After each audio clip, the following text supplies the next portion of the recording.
त्यांना आज आयोजकाकडून किंवा जे मोर्चामध्ये सहभागी झालेले लोक आहेत त्यांच्याकडून थोडीफार धक्काबुक्की झाली असेल, त्याबाबत देशमुख कुटुंबीय तसेच मसाजोकान गावकऱ्यांच्या वतीने मी माफी मागते.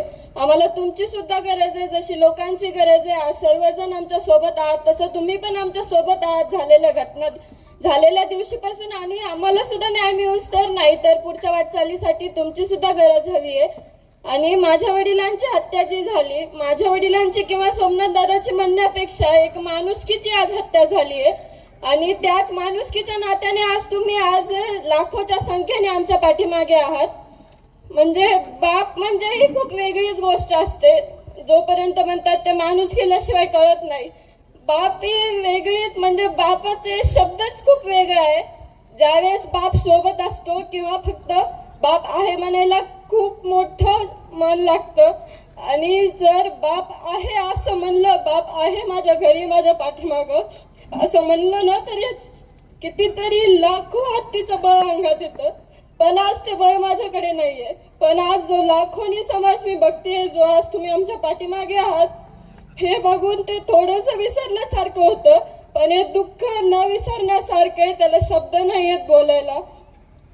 आणि माझे वडील आज जिथे कुठे असतील त्यांचा आशीर्वादाचा हात किंवा नम्रता, आता शब्द पण नाही आहेत की त्यांची ती प्रेमळ भावना, त्यांच्याबद्दलचे आमचे विचार, त्यांचे स्वप्न आमच्याबद्दलचे हे कायम असेच राहतील. आणि त्यांना सुद्धा सांगते की जी तुमची शब्बासकीची थाप आहे ती कायम आमच्या पाठीमागे राहू द्या.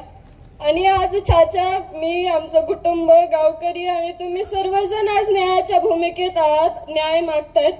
तुमची सर्वांची साथ आहे आम्हाला. आणि माझ्या चाचाला सुद्धा मी एक सांगते, आज जरी तुझा भाऊ तुझ्या सोबत नसला ना, तरी त्यांच्या रूपाने मी आज तुझ्या सोबत आहे. मी तुझ्या खांद्याला खांदा देऊन त्यांच्यासारखं लढणार आहे. तुला एकटं कधीच नाही सोडणार.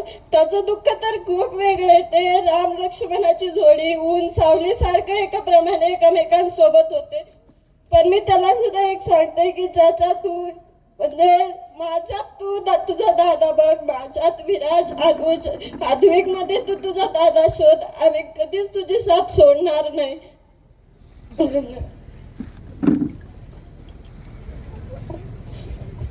वैभवी, हे अश्रू सरकारला नक्कीच जाग आणून देतील. आमचे सर्वांचे अश्रू सरकारला जाग आणून देतील.